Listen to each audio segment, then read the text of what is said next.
আসসালামু আলাইকুম। Hello everyone, কেমন আছেন সবাই? আশা করি যে যেখান থেকে আমাদের আজকের ভিডিওটি দেখছেন সবাই অনেক অনেক ভালো আছেন। আলহামদুলিল্লাহ আপনাদের দোয়ায় আমরাও বেশ ভালো আছি। চলে আসলাম আরেকটি নতুন ব্লগ নিয়ে আপনাদের সামনে। আমি ফারহানা, ব্লগ বাই সেহেরস মম থেকে। আজকের ব্লগের শুরুটাই হয়েছে দুপুরের খাওয়া দাওয়ার আয়োজন থেকে। আয়োজনটা ছিল আমার বড় আপুদের জন্য। তো আপুরা আসছিল আমাদের বাসায়। ওই দিন আমরা একটা বিশেষ কাজে বের হব। তো এই জন্য আপুকে বললাম যে দুপুরবেলায় চলে আসতে, এখান থেকে খাওয়া দাওয়া করে একসাথে বের হব। বাসায় আবার রান্নাবান্না করতে গেলে আপুরও দেরি হয়ে যাবে। তাছাড়া বাসায় আপু সাধারণত খুব বেশি একটা আসা হয় না, ছেলেদের স্কুল থাকে, কলেজ থাকে, পড়াশোনার চাপ থাকে। তো এই জন্য আর কি, তো মেয়েকে খাওয়া দাওয়া করিয়ে নিব আর কি, ওকে আগে খাইয়ে নিয়ে তারপর বের হতে হবে। তো আপুরাও আসতে একটু লেট হয়েছিল, ভাবলাম যে এই ফাঁকে মেয়ের খাওয়াটা শেষ করে নিলে তাহলে আমাদের যেতে তাড়াতাড়ি হবে। আর আমরা চাচ্ছি যে দিনে দিনে গিয়ে যাতে একটু সময় ওখানে দিতে পারি, কারণ ওখানে গেলে সন্ধ্যা হয়ে গেলে আমরা যে কাজে যাচ্ছি সেই কাজটা আর হবে না। কী কাজে যাচ্ছি সেটা অবশ্যই আপনাদের সাথে শেয়ার করব। আমাদের একটা নতুন স্বপ্ন বলতে গেলে দেখতে যাচ্ছি, জানি না পূরণ হবে কি না বা আল্লাহ কতটুকু আমাদের রিজিকে রেখেছেন, তবে আমরা চেষ্টা করব। জানি না সামনে কতটুকু আছে। সত্যি বলতে সম্পদ বা যে কোনো একটা জিনিস, এটা সব কিছুই কিন্তু মানুষের রিজিকের উপর নির্ভর করে। অনেক বছর ধরে একটা জিনিস হাতের কাছে রেখেও কিন্তু অনেক সময় শেষ পথে সেটা হারাতে হয়। আবার অনেক সময় দেখা যায় চিন্তাও করা হয়নি, সেই জিনিসটা হুট করে নিজের হয়ে যায়। তো সেরকমই একটা স্বপ্ন আর কি।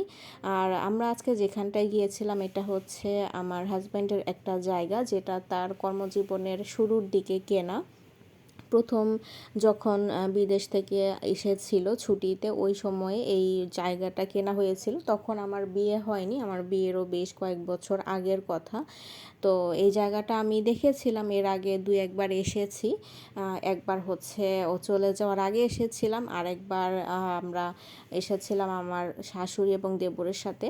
তো এই নিয়ে তৃতীয়বার এখানে আসলাম। অনেক দিন পরে আসা হলো, খুব বেশি একটা আসি না, যেহেতু এখানে কাজ করার তেমন কোনো ইচ্ছা আপাতত ছিল না।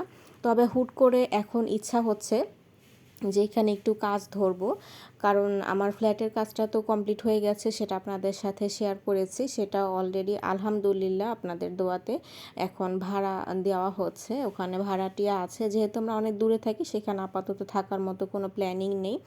তো এই জন্য ভাবলাম যে জায়গাটা দেখি কিছু একটা করা যায় কি না। খুব বেশি টাকা আপাতত ইনভেস্ট এখন আর করা যাবে না, যেহেতু জোহার বাবার চলে আসার সময় হয়ে যাচ্ছে। তো আমি চাচ্ছিলাম যে একটু ছোট পরিসরেই না হয় এটাকে আপাতত অন্তত পক্ষে একটা তলা যদি আমি কমপ্লিট করতে পারি, তাহলে আমার কিন্তু অনেকটাই সুবিধা হবে। বিশেষ করে যারা প্রবাসী আছে তারা হুট করে দেশে চলে আসার পরে কিন্তু অনেকটাই টেনশনের মধ্যে পড়ে যায় যে রানিং ইনকামটা থেকে চলে আসলে আবার কখন একটা জিনিস গোছাবো, সব কিছু মিলিয়ে অনেকটা প্রেশারের মধ্যে পড়ে। তো আমি চাচ্ছি যে মোটামুটি আমাদের সবার হাত খরচের টাকাটা যদি আমরা আগে থেকে রেডি রাখতে পারি, তাহলে কিন্তু আসার পর খুব বেশি একটা প্রেশারে পড়বে না। তখন যেটা খুশি বা ভালো বুঝবে সেটা আস্তে ধীরে একটা কাজে নামতে পারবে। তো এটা হচ্ছে গাজীপুর কোনাবাড়ি এলাকাতে। আমাদের এই জায়গাটা কিন্তু দেখতেই পাচ্ছেন প্রত্যেকটা জমি প্লট আকারে একদম বাউন্ডারি যে সীমানা সেটা কিন্তু করে দেওয়া আছে। শর্ট করে এখানে হচ্ছে ওয়াল টানা আছে নিচের দিকে ভীম করে দিয়ে। তো এখানে জায়গাগুলো সব থেকে বড় সুবিধা হচ্ছে কোনো আঁকাবাঁকা নেই। হয়তোবা জায়গার সামনে এবং পিছনের দিকে অল্প কিছুটা জায়গা কম বেশি আছে, মানে পিছন সাইডটা কিছুটা চাপা এবং সামনের দিকটা সেটা খুবই সামান্য, মানে 1-1.5 ফিট এরকম। তবে জায়গাটা হচ্ছে স্কোয়ার শেপের মধ্যেই। আর আমরা তারপরও আমাদের যে ইঞ্জিনিয়ার আঙ্কেল আছেন তাকে সাথে নিয়ে গেছি। উনিই কিন্তু আমাদের এখানকার যে বাড়িটা, যেটা আমার বাবার বাড়ি, সেটার কাজও আঙ্কেলের হাত দিয়েই করা। তো উনি যেহেতু অনেক বছর ধরে আমাদের পরিচিত, প্লাস অফিসিয়াল সূত্রে আব্বুর সাথে অনেক বছর একই সাথে চাকরি করেছেন। তো এই জন্য আমাদের সাথে কিন্তু অনেক ভালো একটা আন্ডারস্ট্যান্ডিং। তো এই জন্য আঙ্কেলকে বললাম যে আঙ্কেল দেখেন কিভাবে কি হিসাব করে আমাদেরকে একটু মিডিয়াম বাজেটের ভিতরে মোটামুটিভাবে একটা তলা কমপ্লিট করে দেওয়া যায় কিনা। তো আঙ্কেল বললো যে যদিও বা দলিলে সব কিছু মেজারমেন্ট দেওয়া আছে, তারপরও সরজমিনে দেখলে আমার জন্য সুবিধা হবে কতটুকু মাটির লেভেল আছে বা সব কিছু মিলিয়ে আর কি। যদিও আমরা এখনও সয়েল টেস্ট কোনো কিছুই করিনি, তবে আমাদের এই এলাকার মাটি প্রচণ্ড শক্ত।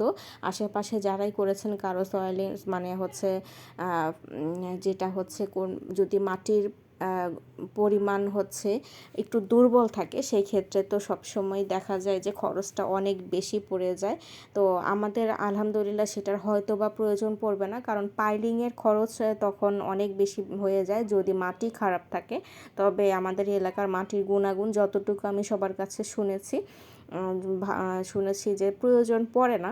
তো দেখা যাক, পরবর্তীতে সয়েল টেস্ট করলেই বোঝা যাবে যে আমরা পাইলিং ছাড়া নর্মাল ফাউন্ডেশন এটা করতে পারবো কিনা। তবে আমার এখানে খুব বেশি ফাউন্ডেশন দেওয়ার ইচ্ছা নেই, হয়তো বা 3-4 তলা পরিমাণ ফাউন্ডেশন দিয়ে শুরু করে আমরা হয়তো 1 তলা পর্যন্তই করব। তো আঙ্কেল সব কিছু মেজারমেন্ট মিলিয়ে দেখছিল ঠিকঠাক আছে কিনা। তো ওইখান থেকে যাওয়ার পথেই একটা সুন্দর জায়গা দেখলাম। এটাও একটা প্লট এরিয়ার মধ্যেই সম্পূর্ণ বাউন্ডারি করা, ভিতরে অনেকটা বাগান বাড়ি স্টাইলের করেছেন, সম্পূর্ণ জায়গা খালি কিন্তু একটা রাস্তার মতো তৈরি করেছেন, সাথে ফুল গাছ ছিল। আর আমার তো কাঠগোলাপ অনেক বেশি প্রিয়। তো ওখান থেকে আসার পথে একটা বিল্ডিং আঙ্কেল দেখাচ্ছিল যে দেখেন এখানে কিন্তু নিচতলা কমপ্লিট করে আবার দোতলার উপরে ওখানে ছাদ দেওয়া হয়নি, ছাদের উপরে এমনভাবে টিনটা সেট করা হয় যে বাইরে থেকে কিন্তু দেখে বোঝা যায় না। ওয়ালটা একটু উঁচু করে রেখে তার মাঝখানটাতে টিনটা এমনভাবে দেওয়া হয় যে দূর থেকে এটাকে দোতলার মতোই একদম ছাদ পাকার মতোই বোঝা যায়। তো ঘুরে ঘুরে আশেপাশের কিছু বাড়িও আঙ্কেল দেখলেন। এখানে মূলত হচ্ছে ভাড়া যারা একটু মিডল ক্লাস ফ্যামিলি বা হচ্ছে যারা গার্মেন্টসে চাকরি করেন, অনেক দূর থেকে আসেন, গ্রামে হয়তো ফ্যামিলি থাকে, অল্প ফ্যামিলি মেম্বার্স নিয়ে থাকেন, স্বামী স্ত্রী অথবা বাচ্চা নিয়ে, তা বেশিরভাগ মানুষেরই চাহিদা হচ্ছে ছোট ফ্যামিলি বাসা, যেগুলো 2 রুম অথবা 1 রুমের চাহিদাটাই এখানে বেশি। আর আমারও ইচ্ছা আছে এখানে আমি ছোট ছোট ইউনিট করব, যাতে করে সব সময় ভাড়ার চাহিদা থাকে। বা ছোট রুমগুলোতে কিন্তু আলাদাভাবে যদি সিস্টেম করা থাকে, যেমন কিচেন তারপর হচ্ছে ওয়াশরুম এবং রুমের সাথে বারান্দা দিয়ে যে গেলে অনেক বেশি বেটার। এক্ষেত্রে প্রত্যেকটা ফ্যামিলি নিজের মতো সেপারেটভাবে থাকে, এতে করে কারোর সাথে কারো কোনো দ্বিধাদ্বন্দ্ব বা হচ্ছে মতবিরোধের ব্যাপারটা তৈরি হয় না। এতে করে সবাই যে যার মতো স্বাধীনতা অনুযায়ী থাকতে পারে।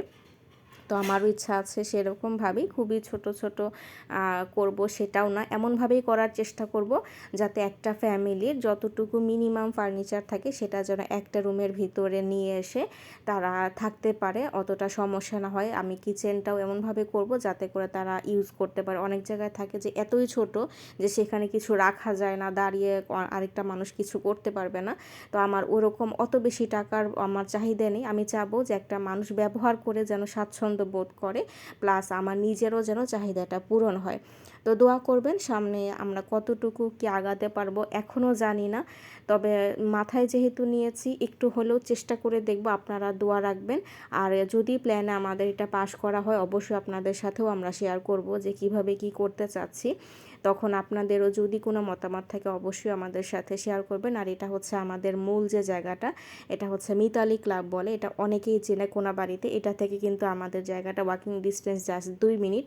তো খুবই কাছাকাছি বাজার আছে, সব কিছু মিলে আমাদের পজিশনটা আমাদের জন্য অনেকটাই বেটার। তো বাসায় আসার সময় আবার আমাদের ওখানে এক আত্মীয় আছে, তিনি আবার পিঠা দিয়ে দিয়েছিল, এসে আব্বু আম্মুকে দিলাম, আমার বড় ভাগ্নের জন্য পাঠিয়ে দেব। তো এই ছিল আমাদের আজকের আয়োজন। ইনশাআল্লাহ খুব শীঘ্রই আপনাদের সাথে নতুন কোনো আপডেট নিয়ে হাজির হয়ে যাবে। ততক্ষণ পর্যন্ত সবাই অনেক অনেক ভালো থাকবেন এবং আমাদের জন্য দোয়া রাখবেন যেন আমরা আমাদের স্বপ্ন পূরণের পথে খুব শীঘ্রই হাঁটতে শুরু করতে পারি এবং আপনাদের সাথে শেয়ার করতে পারি।